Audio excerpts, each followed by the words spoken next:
ketawa saya, malu saya mendengar pernyataan Ketua Koordinator BMSI yang bernama Kaharudin yang mengatakan saat ditanya seorang Otman Paris bahwa di era Orba itu lebih sejahtera, kesejahteraan lebih ada dan kebebasan dibanding di era Jokowi.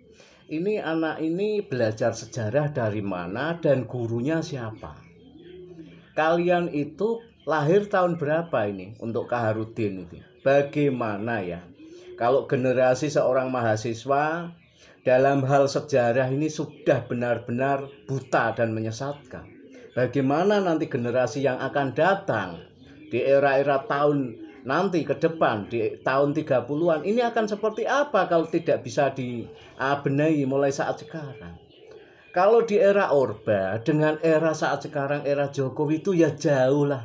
Perbedaannya langit sama lumpur lapindo. Kalian berteriak mengatakan seperti itu. Kalau di era Orba kalian itu sudah hilang. Bahkan kuburannya pun nggak ditemukan. Sementara di era Jokowi banyak sekali manusia-manusia yang mencaci maki, memfitnah, mengatakan Jokowi PKI, mengatakan Jokowi presiden plonga-plongo, presiden bipang, presiden bebek lumpuh. Kurang bebas apa di era-era sekarang? Di era Orba ada gambar tempel, menempel di tembok atau di tiang listrik. Gambarnya Golkar, disobek aja. Kalau dilaporkan, tarik, diangkut sama polisi, masukkan, jebloskan ke penjara. Ini anak kemarin sore itu belajarnya sejarahnya kok sangat buta ya. Menyesatkan sekali dan saya merasa malu karena saya punya anak usia segitu. Akan saya tarik saja anak saya, nggak usah sampai kuliah, sampai ke mahasiswa kalau sejarahnya, cara berpikir, pengalaman ilmu sejarahnya itu sangat minim. Saya mengatakan ini buta untuk anak mahasiswa ini, Kaharudin. Tolonglah belajar ya dari aktivis 98. Sangat beda jauh kemungkinan kalau di aktivis 98 dengan aktivis yang sekarang. Kalau aktivis yang 98 itu benar-benar menegakkan kebenaran. Mereka-mereka adalah para pejuang intelektual. Nah, sementara generasi mahasiswa intelektual yang saat sekarang, kalau dalam hal sejarah, kok bisa mengatakan itu seorang Kaharudin mengatakan kalau era Orba itu dalam kesejahteraan dan kebebasan itu lebih baik dibandingkan dengan era Jokowi. Ini sungguh memalukan. Ini belajarnya sejarah dari mana? Gurunya siapa ini? Patut. Apa kalian itu memang sudah disetting ini titipan? Karena apa?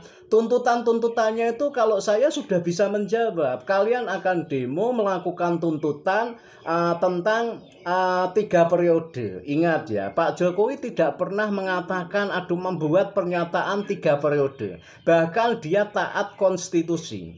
Ini jelas. Dan untuk masa perpanjangan itu jelas tidak mungkin. Karena tahun 2024 itu entah bulannya kalau nggak salah itu Februari atau apa itu sudah jelas ditentukan pemilihan legislatif dan presiden tahun 2024 dan Novembernya tanggal 27 itu pemilihan kepala daerah. Ini jelas. Mau yang dituntut apa lagi? Ini anak mahasiswa ini mohon maaf ya. Kalian generasi intelektual sebagai nanti untuk generasi bangsa. Bagaimana kalau generasinya sudah rusak? Sementara saya seorang kuli bangunan dalam hal sejarah. Ini kalian itu sangat minim. Jauhlah dengan saya walaupun saya kuli bangunan. Kalian tahu nggak? Ketika tahun 70 dan tahun 80-an, saya itu makan itu satu kali itu sudah bagus. Makan itu susah, makanya nasi jagung. Saya berangkat sekolah itu cuma celana satu, baju satu itu dipakai selama 1 tahun lebih. Itu tuh hasil pemberian dari kakak kelas, orang-orang kaya. Tidak pakai sepatu sama sekali. Kalian itu enak saat sekarang mau makan sampai 24 kali pun bisa. Pakaian itu serba enak. Ya jauh di era sekarang. Zaman dulu kalau kita itu mau nonton TV harus dibentak-bentak sama yang punya TV. Satu kampung saja yang punya TV satu itu masih istimewa. TV saat itu, televisi itu membayar pajak, dipungut biaya. Sepeda ontel juga ada penengnya, bayar ini. Ini kalian apa ya, memalukan sekali lah kalau generasi intelektual sangat buta dengan sejarah. Tolong berpikir, belajarlah dengan aktivis atau senior-senior yang lain agar kalian dalam hal sejarah tidak tersesat. Demikian dari saya, semoga anak-anak intelektual generasi bangsa ini tumbuh untuk menjadi generasi yang pintar, cerdas dan benar. Karena ingat, orang cerdas dan pintar belum tentu benar.